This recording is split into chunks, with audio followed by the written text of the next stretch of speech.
नमस्कार दर्शक बंधु, आज जुलाई मास 17 तारीख शुक्रवार आसंतु जानिबा आजिर संपूर्ण खबर आउ देश दुनियार सबु बड़ खबर उपरे नजर पकाइबा। आ पूर्व चैनल रे नुआ आसीथिले चैनल को सब्सक्राइब करी रखंतु प्रतिदिन एमिति न्यूज वीडियो सर्वप्रथमे देखिबा पई। तबे आसंतु आजिर गुरुत्वपूर्ण खबर गुरिक उपरे नजर पकाइबा। आजिर प्रथम खबर रहिछि रथ यात्रा रे बड़ अघटन, पुरी बड़दाण्ड रे प्रबल भिड़ जोगु ठेलापेला, तराचकटारे श्रद्धालुंक मृत्यु। गतकाली विश्व प्रसिद्ध रथयात्रा समय पुरी श्रीक्षेत्र में एक अत्यंत दुखद घटना घटी जाइछि। महाप्रभुଙ୍କ घोषयात्रा दर्शन करबा पई बड़दाण्डरे लक्षाधिक श्रद्धालुंक प्रबल भिड़ जमिथिबा बेले एक अघटन घटी जने श्रद्धालुंक मृत्यु होइछि। एही दराचकटारे अन्य जने श्रद्धालु गुरुतर होइतिबा बेले अनेक आहत होइतिबा सूचना मिलिछि। तबे केमिति घटिला एही घटना? मिलितिबा प्रारंभिक सूचना अनुसार रथटना देखिबा पई बड़दाण्डरे अत्यधिक भिड़ जमिथिला। एही समय किछि स्थान रे भिड़ नियंत्रण बाहरकु चली जाइथिला। पर श्रद्धालुंक मध्य अभावनीय ठेलापेला परिस्थिति सृष्टि होइतिला। आहत और गुरुतर मानकु तुरंत निकटस्थ मुख्य डाक्तरखाना को पठा जाइतिला। तबे सेठारे जने श्रद्धालुंकु डाक्तर मुक्त घोषणा करितिबा बेले गुरुतर अवस्था रे थिबा अन्य जनकर जरूरीकालीन चिकित्सा जारी रहिछि बोली खबर मिलिछि। परवर्ती खबर महाप्रभु जगन्नाथ चलचित्र उपरे अंकुश लगाइले हाईकोर्ट। एनिमेटेड चलचित्र मुक्तिलाभ उपरे अंतरण अंकुश लगाइछंती ओडिशा हाईकोर्ट। अन्यादेश पर्यंत चलचित्र प्रदर्शन न करिबाकू हाईकोर्ट को निर्देश। चलचित्र रे महाप्रभुଙ୍କ संस्कृति रीतिनीति एवं परंपरा को कदर्थ करा जाइतिबा अभियोग होइतिला। पुरी श्री जगन्नाथ मंदिर परिचालना कमिटी सदस्य महेश कुमार साहू और अन्य दुई जनक तरफरु दायर जनस्वार्थ मामलार शुनानी करी अदालत ए निर्देश दैछंती। आवेदनकारी पक्षरु दर्शा जाइतिला जे फिल्म रे महाप्रभु जगन्नाथଙ୍କ शैशव कथावार्ता और दुसाहसिक घटना को काल्पनिक भाव उपस्थापन करा जाइछि। जा स्कंद पुराण ब्रह्म पुराण त्रिमंदिर परंपरा सह सामंजस्य नुहे। या भक्तमानक धार्मिक भावना को आघात पहुंचाइबा सह श्री जगन्नाथ संस्कृति रीतिनीति परंपरार विरुद्धाचरण करुछि। प्रशासन संस्था पक्षरु कुआ जाइतिला जे एहा एक काल्पनिक कहानी। विशेष करी रथयात्रा समय एपरी फिल्म मुक्तिलाभ कले शांति श्रृंखला व्याहत हेबार आशंका थिबारु फिल्म रिलीज उपरे अंतरण अंकुश लगाइछंती कोर्ट। मामलार परवर्ती शुनानी अगस्त 5 को धार्य करिछंती कोर्ट। परवर्ती खबर मोदी को चिठी लेखिले खारगे कहिले पुणी सेमिति करिबाकू जाउछंती सरकार। संसदर मौसुमी अधिवेशन जुलाई 20 आरंभ हेबाकू जाउछि। ए अधिवेशन समय केंद्रर मोदी सरकार पुणी थरे सीमा निर्धारण बिल आगत करि पारंती, जा महिला संरक्षण एवं लोकसभा आसन वृद्धि करबाकू चेष्टा करे। एही समय कांग्रेस अध्यक्ष एवं राज्यसभा विरोधी दल नेता मल्लिकार्जुन खड़गे प्रधानमंत्री नरेंद्र मोदी को चिठी लेखि संशोधित 131तम संविधान संशोधन बिल उपरे सर्वदलीय बैठक दाबी करिसंती। कांग्रेस सभापति खड़गे तनक चिठिरे लिखिसंती मानवर संसदीय व्यापार मंत्री को चिठी लेखि अनुरोध करुछि जे केंद्र सरकार सीमा निर्धारण इत्यादि प्रस्ताव उपरे आलोचना करिबा पई एक सर्वदलीय बैठक डाकिबे। ए अनुरोध गुरी को ग्रहण करा जाय नथिला। परवर्ती समय संविधान यथा 131तम संशोधन बिल 2026 एप्रिल 17 रे लोकसभा रे आवश्यक 2/3 संख्या गरिष्ठता हासिल करिबारे स्पष्ट व्यवधान रे विफलत होइतिला। परवर्ती खबर ईपीएफ रो बड़ अलर्ट, तुरंत सारंतु एही काम नचेत अटकी जीवो ई नॉमिनेशन एवं पीएफ टंका उठन। एम्प्लॉइज प्रोविडेंट फंड ऑर्गेनाइजेशन निजर सदस्य मानक पई एक गुरुत्वपूर्ण अलर्ट जारी करिछि। ई नॉमिनेशन प्रक्रिया को सहज करिबा एवं ऑनलाइन क्लेम सेटलमेंट को त्वरान्वित करिबा पई सदस्य मानक यूनिफाइड मेंबर पोर्टल रे निजर सद्यतम प्रोफाइल फोटो अपलोड करिबाकू कुआ जायछि। जदिও समस्त प्रकार ईपीएफ कार्य पई फोटो अपलोड करिबा बाध्यतामूलक नुहे, किंतु जे माने एहा करि नहंती सेमाने ई नॉमिनेशन एवं अन्य ऑनलाइन सेवा पाइबारे समस्यार सामना करि पारंती। एक रिपोर्ट अनुसार ई नॉमिनेशन प्रक्रिया संपूर्ण करिबा पई सदस्य मानक प्रोफाइल रे नुआ पासपोर्ट साइज फोटो अपलोड करिबाकू ईपीएफ परामर्श दैछि। एक सटीक नॉमिनेशन द्वारा जमा थिबा ईपीएफ बालांस सहित एम्प्लॉइज पेंशन स्कीम एवं बीमार समस्त लाभ प्रकृत हिताधिकारी सहजरे मिलि परिबो। परवर्ती खबर छाती रे हाथ मारिबा ड्रेस खोलिबा नुहे दुष्कर्म। हाईकोर्ट को बयान सुनी रागरे नाली परी गले सुप्रीम कोर्ट। पाटना हाईकोर्ट को एक सांप्रतिक आईनगत टिप्पणी समग्र देश रे एक नुआ वितर्क सृष्टि करिछि, जा आईनर जटिलता एवं सामाजिक दृष्टिकोण को मुहांमुही ठिया करि दैछि। बांका जिल्ला रे एक पुराना मामलार शुनानी करी अदालत स्पष्ट करिसंती जे कौनसी महिला सलवार ओह्लाइबाकू चेष्टा करिबा किंबा तांको छाती रे हाथ मारिबा आईनगत भावे दुष्कर्म उद्यम बोली विवेचना करा जाई परिबो नाही। ते राय सामना को आसीबा परे सोशल मीडिया रे कोर्ट को तीव्र समालोचना करा जाउछि। साधारण लोक याको संवेदनहीन मन करुथिबा बेले पाटना हाईकोर्ट को जोरदार ट्रोल करा जाउछि बोली खबर मिलिछि। परवर्ती खबर दिने अमेरिका और रूसिया जाचुथिले वीटो पावर एबे यूएनएससी सदस्यता पई भारतर संघर्ष। यूएनएससी रो भारतर वीटो ପାୱାର ଲଢି ସଂଯୁକ୍ତ ରାଷ୍ଟ୍ର ସୁରକ୍ଷା ପରିଷଦର ସ୍ଥାୟୀ ସଦସ୍ୟତା ଏବଂ ଭିଟୋ ପାୱାର ହାସଲ କରିବା ପାଇଁ ଭାରତର ପ୍ରୟାସ ଜାରି ରହିଛି। ଅତୀତରେ ଆମେରିକା ଏବଂ ସୋଭିଏତ ସଂଘ ଏହା ପକ୍ଷରୁ ଭାରତକୁ ଏହି ଅଫର ମିଳିଥିଲେ ମଧ୍ୟ ତତ୍କାଳୀନ ପ୍ରଧାନମନ୍ତ୍ରୀ ଜବାହରଲାଲ ନେହେରୁ ଚୀନ ସହ ବିବାଦ ଏବଂ କୂଟନୈତିକ କାରଣ ଦର୍ଶାଇ ଏହାକୁ ପ୍ରତ୍ୟାଖ୍ୟାନ କରିଥିଲେ। ବର୍ତ୍ତମାନ ପରିସ୍ଥିତିରେ ଭାରତ ବିଶ୍ୱର ଏକ ପ୍ରମୁଖ ଶକ୍ତିଶାଳୀ ଦେଶ ଭାବେ ଉଭା ହୋଇଥିଲେ ସୁଦ୍ଧା ସ୍ଥାୟୀ ସଦସ୍ୟତା ପାଇଁ ତିନୋଟି ବଡ ଚ୍ୟାଲେଞ୍ଜ ରହିଛି। ପ୍ରଥମରେ ଚୀନର ବିରୋଧ, ଦ୍ୱିତୀୟରେ ବିନା ଭିଟୋ ପାୱାରରେ ସଦସ୍ୟତା, ତୃତୀୟରେ ଆଞ୍ଚଳିକ ବିବାଦ ଓ ରାଜନୀତି।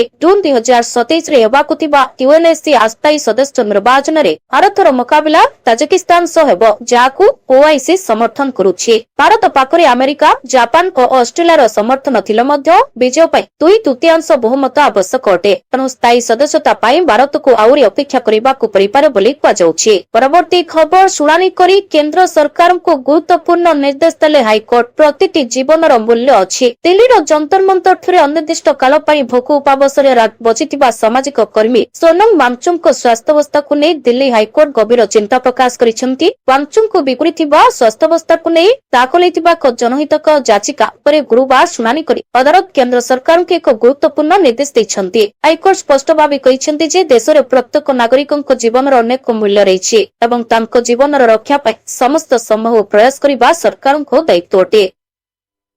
ପରବର୍ତ୍ତୀ ଖବର, ଏସ୍ଆଇଆର୍ 27 ଲକ୍ଷ ଭୋଟରଙ୍କ ନାମ କଟିଛି କହିଲା ବିଜେଡି। ଏସ୍ଆଇଆର୍ ପ୍ରକ୍ରିୟାକୁ ନେଇ ବିଜେଡି ପକ୍ଷରୁ ଏକ ପ୍ରତିନିଧି ମଣ୍ଡଳୀ ବୁଧବାର ରାଜ୍ୟ ମୁଖ୍ୟ ନିର୍ବାଚନ ଅଧିକାରୀଙ୍କୁ ଭେଟି ଅଭିଯୋଗ କରିଛନ୍ତି। ଏଥିରେ ନୂତନ ଭୋଟର ନାମ ଜୋରା ଏବଂ ଅନ୍ୟ ରାଜ୍ୟରୁ ଭୋଟର ତାଲିକାରୁ ସ୍ଥାନାନ୍ତର ପାଇଁ ଆବଶ୍ୟକ ଘୋଷଣାନାମା ଫର୍ମ ଏବଂ ଅତିରିକ୍ତ ତଥ୍ୟକୁ ସରଳୀକରଣ କରିବା ପାଇଁ ଦାବି ଉପସ୍ଥାପନ କରିଛନ୍ତି। ସମ୍ପୂର୍ଣ୍ଣ ପ୍ରକ୍ରିୟାକୁ ଅନୁସରଣ କରିବା ପରେ 27 ଲକ୍ଷରୁ ଊର୍ଦ୍ଧ୍ୱ ଭୋଟର ତାଲିକାରୁ ବାଦ ପଡ଼ିଛନ୍ତି। ମୁଖ୍ୟ ନିର୍ବାଚନ ଅଧିକାରୀଙ୍କ ଅଫିସିଆଲ ୱେବସାଇଟରେ ମଧ୍ୟ ଟେକ୍ନିକାଲ ସମସ୍ୟା ରହିଛି ବୋଲି ବିଜେଡି ଉଲ୍ଲେଖ କରିଛି। ପରବର୍ତ୍ତୀ ଖବର, ସ୍କୁଲରେ କଲମା ପଢାଇବାକୁ ନେଇ ତୀବ୍ର ଅସନ୍ତୋଷ, ବହିଷ୍କୃତ ହେଲେ ଶିକ୍ଷୟିତ୍ରୀ, ଆଜୀବନ ବ୍ଲାକଲିଷ୍ଟ। ହାଇଦ୍ରାବାଦର ସ୍କୁଲରୁ ତରା ଖାଇଲେ ଶିକ୍ଷୟିତ୍ରୀ। ତେଲେଙ୍ଗାନାର ସାଇଦାବାଦସ୍ଥିତ ସକ୍ସେସ୍ ଦି ସ୍କୁଲ ଜଣେ ଶିକ୍ଷୟିତ୍ରୀ ଶେଖ୍ ଆୟାସା ପରବିନଙ୍କ ବିରୁଦ୍ଧରେ କଠୋର କାର୍ଯ୍ୟାନୁଷ୍ଠାନ ଗ୍ରହଣ କରିଛି। ଧାର୍ମିକ ଭାବନାକୁ ଆଘାତ ପହଞ୍ଚାଇବା ଅଭିଯୋଗରେ ସ୍କୁଲ କର୍ତ୍ତୃପକ୍ଷ ତାଙ୍କୁ ତତ୍କାଳ ପ୍ରଭାବରୁ ଚାକିରିରୁ ବହିଷ୍କାର କରିଛନ୍ତି। ଅଭିଯୋଗ ଅନୁଯାୟୀ ଶିକ୍ଷୟିତ୍ରୀ ଜଣକ ଦ୍ୱିତୀୟ ଶ୍ରେଣୀର ଛାତ୍ରଛାତ୍ରୀଙ୍କୁ ଏଭଳି ଏକ ହୋମୱାର୍କ ଦେଇଥିଲେ ଯାହା ସମ୍ପୂର୍ଣ୍ଣ ରୂପେ ଧାର୍ମିକ ପ୍ରକୃତିର ଥିଲା। ଏହି ଘଟଣା ସାମ୍ନାକୁ ଆସିବା ପରେ ସ୍କୁଲ ପ୍ରଶାସନ ପକ୍ଷରୁ ଏକ ଆବଣ୍ଟନ ସମୀକ୍ଷା କରାଯାଇ ଏହି ନିଷ୍ପତ୍ତି ନିଆଯାଇଛି। ସ୍କୁଲ ପକ୍ଷରୁ ଜାରି କରାଯାଇଥିବା ସେବା ସମାପ୍ତି ପତ୍ରରେ କେବଳ ଚାକିରିରୁ ବାହାର କରିବା କଥା ଉଲ୍ଲେଖ ନାହିଁ, ବରଂ ଶିକ୍ଷୟିତ୍ରୀଙ୍କ ଭବିଷ୍ୟତ ଉପରେ ମଧ୍ୟ ରୋକ ଲଗାଯାଇଛି। ପତ୍ରରେ ସ୍ପଷ୍ଟ ଭାବେ କୁହାଯାଇଛି, ଆପଣଙ୍କୁ ଜଣାଇ ଦିଆଯାଉଛି ଯେ ଭବିଷ୍ୟତରେ ସକ୍ସେସ୍ ଗ୍ରୁପ୍ ଅଫ୍ ଏଜୁକେସନାଲ ଇନଷ୍ଟିଚ୍ୟୁସନର କୌଣସି ବି ଶାଖା ବା ସଂସ୍ଥାରେ ଚାକିରି ପାଇଁ ଆବେଦନ କରିବାକୁ ଆପଣଙ୍କୁ ସ୍ଥାୟୀ ଭାବେ ଅଯୋଗ୍ୟ ବା ବ୍ଲାକଲିଷ୍ଟ ଘୋଷଣା କରାଯାଉଛି। ପରବର୍ତ୍ତୀ ଖବର, ଇସ୍ରୋରେ ବଡ଼ ସଂକଟ, ଚାକିରି ଛାଡ଼ିଲେ 100ରୁ ଅଧିକ ବୈଜ୍ଞାନିକ। ଗଗନଯାନ ମିଶନକୁ ନେଇ ବଢିଲା ଚିନ୍ତା। ଭାରତୀୟ ମହାକାଶ ଗବେଷଣା ସଂଗଠନରୁ ଏକ ବଡ଼ କଥା ଚିନ୍ତାଜନକ ଖବର ସାମ୍ନାକୁ ଆସିଛି। ଦେଶର ପ୍ରଥମ ଐତିହାସିକ ମାନବ ମହାକାଶ ମିଶନ ଗଗନଯାନ ଏବଂ ଅନ୍ୟାନ୍ୟ ଗୁରୁତ୍ୱପୂର୍ଣ୍ଣ ସାଟେଲାଇଟ ପ୍ରୋଜେକ୍ଟ କାମ ଚାଲିଥିବା ସମୟରେ ସଂସ୍ଥାରେ ଏକ ବଡ଼ ବ୍ରେନ୍ ଡ୍ରେନ୍ ସଂକଟ ଦେଖାଦେଇଛି। ବିଗତ କିଛି ମାସ ମଧ୍ୟରେ ଇସ୍ରୋର 100ରୁ ଅଧିକ ଅଭିଜ୍ଞ ଏବଂ ବରିଷ୍ଠ ବୈଜ୍ଞାନିକ ନିଜ ପଦବୀରୁ ଇସ୍ତଫା ଦେଇଛନ୍ତି। ଟାଇମ୍ସ ଅଫ୍ ଇଣ୍ଡିଆର ଏକ ରିପୋର୍ଟ ଅନୁଯାୟୀ ବୈଜ୍ଞାନିକମାନଙ୍କର ଏହିପରି ହଠାତ୍ ସଂସ୍ଥା ଛାଡ଼ିବା ଦ୍ୱାରା ଗଗନଯାନ ଭଳି ଗୁରୁତ୍ୱପୂର୍ଣ୍ଣ ମିଶନ ପ୍ରଭାବିତ ହେବାର ଆଶଙ୍କା ଦେଖାଦେଇଛି। ଏହି ସଂକଟକୁ ଦୃଷ୍ଟି ରଖି କେନ୍ଦ୍ର ସରକାରଙ୍କ ମହାକାଶ ବିଭାଗ ତୁରନ୍ତ ହସ୍ତକ୍ଷେପ କରିବା ସହ ଇସ୍ତଫା ପ୍ରକ୍ରିୟାକୁ ରୋକିବା ପାଇଁ ନିୟମକୁ ଅତ୍ୟନ୍ତ କଡ଼ାକଡ଼ି କରିଛନ୍ତି। ପରିସ୍ଥିତିକୁ ନିୟନ୍ତ୍ରଣ କରିବା ପାଇଁ ମହାକାଶ ବିଭାଗ ପକ୍ଷରୁ ଏକ ଜରୁରୀକାଳୀନ ମେମୋରାଣ୍ଡମ ଲେଟର ଜାରି କରାଯାଇଛି, ଯେଉଁଥିରେ କେତେକ ପ୍ରମୁଖ ନିଷ୍ପତ୍ତି ନିଆଯାଇଛି। ନୂତନ ନିୟମ ଅନୁଯାୟୀ ଇସ୍ରୋର ବିଭିନ୍ନ କେନ୍ଦ୍ର ଯେପରିକି ବିଏସ୍ଏସ୍ସି, ୟୁଆର୍ଏସ୍ସି ଇତ୍ୟାଦିର ନିର୍ଦ୍ଦେଶକମାନଙ୍କଠାରୁ ବୈଜ୍ଞାନିକମାନଙ୍କ ଇସ୍ତଫା ଏବଂ ସ୍ୱେଚ୍ଛାକୃତ ଅବସର ଗ୍ରହଣ କରିବାର ଅଧିକାର ସମ୍ପୂର୍ଣ୍ଣ ଭାବେ ପ୍ରତ୍ୟାହାର କରାଯାଇଛି। ପରବର୍ତ୍ତୀ ଖବର, ତେଲ ବଜାରରେ ହଲଚଲ, ପେଟ୍ରୋଲରେ ଆଶ୍ୱସ୍ତି, ଡିଜେଲ ଦେଲା ଝଟକା, ଲାଗୁ ହେଲା ନୂଆ ଦର। ମିଡିଲ ଇଷ୍ଟ ଯଥା ମଧ୍ୟପ୍ରାଚ୍ୟରେ ଆମେରିକା ଏବଂ ଇରାନ ମଧ୍ୟରେ ଜାରି ରହିଥିବା ସାମରିକ ତିକ୍ତତା ମଧ୍ୟରେ ଆନ୍ତର୍ଜାତୀୟ ତେଲ ବଜାରରେ ବଡ଼ ଧରଣର ଅସ୍ଥିରତା ଦେଖିବାକୁ ମିଳିଛି। ଏହାକୁ ଦୃଷ୍ଟି ରଖି କେନ୍ଦ୍ର ସରକାର ପେଟ୍ରୋଲ ଏବଂ ଡିଜେଲ ରପ୍ତାନୀ ଉପରେ ଏକ ବଡ଼ ନିଷ୍ପତ୍ତି ନେଇଛନ୍ତି। ଇନ୍ଧନ ରପ୍ତାନୀ ଉପରେ ଲାଗୁ ହେଉଥିବା ଡାଉନଫଲ୍ ୱିଣ୍ଡଫଲ୍ ଟ୍ୟାକ୍ସର ସରକାର ବଡ଼ ପରିବର୍ତ୍ତନ କରିଛନ୍ତି। ଅର୍ଥ ମନ୍ତ୍ରାଳୟ ପକ୍ଷର ବିଜ୍ଞପ୍ତି ଅନୁସାରେ ଡିଜେଲ ଏବଂ ବିମାନ ଇନ୍ଧନ ରପ୍ତାନୀ ଉପରେ ଟ୍ୟାକ୍ସ ବଢ଼ାଇ ଦିଆଯାଇଥିବା ବେଳେ ପେଟ୍ରୋଲ ଉପରେ ଏହାକୁ ହ୍ରାସ କରାଯାଇଛି। ଏହି ନୂତନ ଦର ଆଜିଠାରୁ ଯଥା ଜୁଲାଇ 16ରୁ ଲାଗୁ ହୋଇଛି। ନୂଆ ନିୟମ ଅନୁଯାୟୀ ପେଟ୍ରୋଲ ଉପରେ ୱିଣ୍ଡଫଲ୍ ଟ୍ୟାକ୍ସ ଲିଟର ପିଛା 4 ଟଙ୍କାରୁ ହ୍ରାସ କରାଯାଇ 2 ଟଙ୍କା 50 ପଇସା ରହିଛି। ଅପରପକ୍ଷରେ ଡିଜେଲ ଉପରେ ଏହି ଟ୍ୟାକ୍ସ ଲିଟର ପିଛା 8 ଟଙ୍କା 50 ପଇସାରୁ ବୃଦ୍ଧି କରାଯାଇ 15 ଟଙ୍କା 50 ପଇସା ରହିଛି ଏବଂ ଏଟିଏଫ୍ରେ 7 ଟଙ୍କା 50 ପଇସାରୁ ବଢାଇ 14 ଟଙ୍କା 50 ପଇସା କରାଯାଇଛି। ଅନ୍ତର୍ଜାତୀୟ ସ୍ତରରେ ତେଲ ଯୋଗାଣ ବାଧାପ୍ରାପ୍ତ ହେବାର ଆଶଙ୍କା ଥିବାରୁ ଘରୋଇ ବଜାରରେ ସନ୍ତୁଳନ ରକ୍ଷା କରିବା ପାଇଁ ସରକାର ଏଭଳି ପଦକ୍ଷେପ ଗ୍ରହଣ କରିଛନ୍ତି ବୋଲି ଖବର ମିଳିଛି। ପରବର୍ତ୍ତୀ ଖବର ଟିକେଟ ବୁକିଂ ହେବ ସୁପରଫାଷ୍ଟ। ଲଞ୍ଚ ହେଲା ଆଇଆରସିଟିସିର ନୂଆ ୱେବସାଇଟ୍। ଯାତ୍ରୀଙ୍କୁ ମିଳିବ ଏହି ସବୁ ବଡ଼ ସୁବିଧା। ଭାରତୀୟ ରେଳବାଇ ଏହାର ଅନଲାଇନ ଟିକେଟ ବୁକିଂ ସିଷ୍ଟମକୁ ଆଧୁନିକୀକରଣ କରିବା ଦିଗରେ ଏକ ଗୁରୁତ୍ୱପୂର୍ଣ୍ଣ ପଦକ୍ଷେପ ନେଇଛି। ଆଇଆରସିଟିସି ଜନସାଧାରଣଙ୍କ ପାଇଁ ଏହାର ନୂତନ ୱେବସାଇଟର ବିଟା ସଂସ୍କରଣ ଲଞ୍ଚ କରିଛି। ଏହି ବିଟା ସଂସ୍କରଣ ମାଧ୍ୟମରେ ଯାତ୍ରୀମାନେ ୱେବସାଇଟର ନୂତନ ଡିଜାଇନ ଏବଂ ଫିଚରକୁ ଅନୁଭବ କରିପାରିବେ ଏବଂ ସେମାନଙ୍କର ମତାମତ ଦେଇପାରିବେ। ନୂତନ ୱେବସାଇଟର ବିଟା ସଂସ୍କରଣ www.irctc.co.in ରେ ଉପଲବ୍ଧ ରହିଛି। ଏହା ସହିତ ବର୍ତ୍ତମାନର ଆଇଆରସିଟିସି ୱେବସାଇଟର ହୋମ ପେଜରେ ବିଟା ସଂସ୍କରଣରେ ଏକ ଲିଙ୍କ ପ୍ରଦାନ କରାଯାଇଛି। ରେଳ ମନ୍ତ୍ରଣାଳୟ ଅନୁଯାୟୀ ଜୟପୁରର ଏମଏନଆଇଟିର ଛାତ୍ରମାନଙ୍କ ପରାମର୍ଶ ଆଧାରରେ ୱେବସାଇଟରେ ଅନେକ ଗୁରୁତ୍ୱପୂର୍ଣ୍ଣ ଉନ୍ନତି ଅଣାଯାଇଥିଲା। କେନ୍ଦ୍ର ରେଳମନ୍ତ୍ରୀ ଅଶ୍ୱିନୀ ବୈଷ୍ଣବଙ୍କ ସହ ଆଲୋଚନା ସମୟରେ ଛାତ୍ରମାନେ ବିଭିନ୍ନ ସୁପାରିଶ ଦେଇଥିଲେ, ଯାହାପରେ ସେମାନେ ୱେବସାଇଟର ଡିଜାଇନ ଏବଂ ବ୍ୟବହାରକାରୀ ଅଭିଜ୍ଞତା ବୃଦ୍ଧି କରିବା ପ୍ରକ୍ରିୟାରେ ସାମିଲ ହୋଇଥିଲେ। ଏହା ଉଲ୍ଲେଖନୀୟ ଯେ ବର୍ତ୍ତମାନର ଆଇଆରସିଟିସି ୱେବସାଇଟ 2002 ମସିହାରେ ଆରମ୍ଭ ହୋଇଥିଲା ଏବଂ ବର୍ତ୍ତମାନ ପ୍ରତିଦିନ ହାରାହାରି ପ୍ରାୟ 14,50,000 ଟିକେଟ ବୁକିଂ ହେଉଛି। ପରବର୍ତ୍ତୀ ଖବର ସୁଭଦ୍ରା ଯୋଜନାକୁ ନେଇ ଆସିଲା ବଡ଼ ଅପଡେଟ୍। ଯୋଡ଼ି ହେଲେ ନୂଆ ହିତାଧିକାରୀ। ପଟିଲା ଏମାନଙ୍କ ନାମ। ଏହି ଦିନ ଖାତାକୁ ଆସିବ ଟଙ୍କା।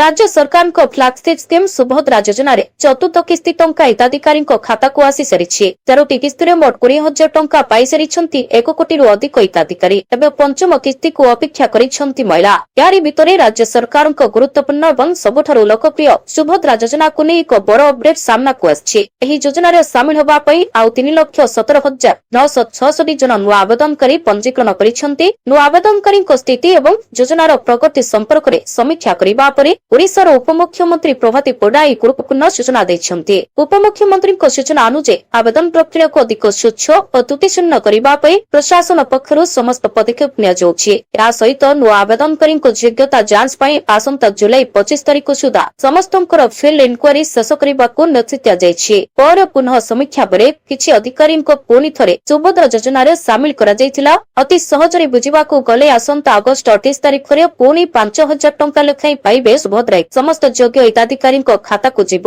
5,000 ଟଙ୍କା। ପରବର୍ତ୍ତୀ ଖବର ପିଏମ କିଷାନ ଯୋଜନାକୁ ନେଇ ଆସିଲା ବଡ଼ ଅପଡେଟ୍। ଖାତାକୁ କେବେ ଆସିବ ପିଏମ କିଷାନର 24ତମ କିସ୍ତି? କେଉଁମାନେ ପାଇବେ ଆଉ କେଉଁମାନେ ପାଇବେନି? ପ୍ରଧାନମନ୍ତ୍ରୀ କିଷାନ ସମ୍ମାନ ନିଧି ଯୋଜନାରେ ସାମିଲ ଥିବା ଚାଷୀଙ୍କ ପାଇଁ ବଡ଼ ଅପଡେଟ୍। ପ୍ରଧାନମନ୍ତ୍ରୀ କିଷାନ ସମ୍ମାନ ନିଧି ଯୋଜନାରେ ଦେଶରେ କୋଟି କୋଟି ଚାଷୀଙ୍କ ଆକାଉଣ୍ଟକୁ ସିଧାସଳଖ ଆସୁଛି ଆର୍ଥିକ ସହାୟତା ରାଶି। ପିଏମ କିଷାନର 24ତମ କିସ୍ତି ଦୀପାବଳି ପୂର୍ବରୁ କିମ୍ବା ଦୀପାବଳିରେ ମିଳିବା ନେଇ ଆଶା କରାଯାଉଛି। ଅକ୍ଟୋବରର ପ୍ରଥମ ସପ୍ତାହରେ ପିଏମ କିଷାନର 24ତମ କିସ୍ତି ଚାଷୀଙ୍କ ଖାତାକୁ ଆସିପାରେ। ଏନେଇ ବିଭିନ୍ନ ଗଣମାଧ୍ୟମରେ ଖବର ପ୍ରକାଶ ପାଇଛି। ଦେଶର କୋଟି କୋଟି ଚାଷୀଙ୍କୁ ପିଏମ କିଷାନ ଯୋଜନାର 23ତମ କିସ୍ତି ମିଳିସାରିଛି। ଜୁନ 20 ତାରିଖରେ ଆସିଥିଲା ପିଏମ କିଷାନର 23ତମ କିସ୍ତି ଟଙ୍କା। କୋଟି କୋଟି ଚାଷୀଙ୍କ ଖାତାକୁ ସିଧାସଳଖ ଯାଇଥିଲା ଟଙ୍କା। ଦେଶର ଚାଷୀଙ୍କୁ ଅକ୍ଟୋବର ମାସରେ ହିଁ ଟଙ୍କା ପଠାଇ ପାରନ୍ତି କେନ୍ଦ୍ରର ନରେନ୍ଦ୍ର ମୋଦି ସରକାର। କୋଟି କୋଟି ଚାଷୀଙ୍କ ଖାତାକୁ 2,000 ଟଙ୍କା ଲେଖାଏଁ ପଠାଇବେ ସରକାର। ଆଜିର ଶେଷ ଖବର ପିଏମ କିଷାନ ଯୋଜନା 2.0 ନିର୍ମାଣ କରନ୍ତୁ ଆପଣଙ୍କର ପ୍ରଥମ ଘର।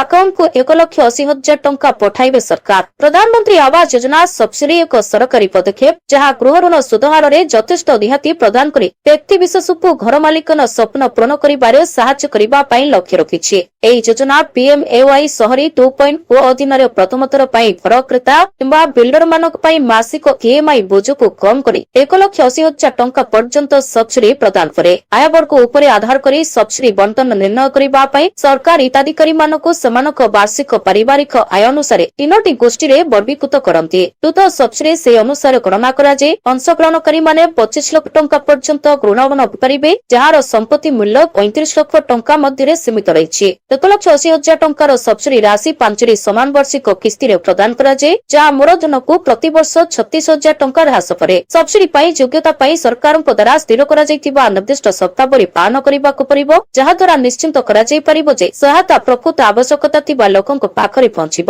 ପ୍ରମୁଖ ସର୍ତ୍ତଗୁଡ଼ିକ ମଧ୍ୟରେ ପକ୍କା ଘର ନ ରଖିବା, ପୂର୍ବ ଆବାସ ଯୋଜନାରୁ ଉପକୃତ ନ ହେବା ଏବଂ ସମ୍ପତ୍ତିର ମହିଳାମାନଙ୍କର ମାଲିକାନା ଅଧିକାର ସୁନିଶ୍ଚିତ କରିବା ଅନ୍ତର୍ଭୁକ୍ତ ଅଟେ ବୋଲି କୁହାଯାଇଛି।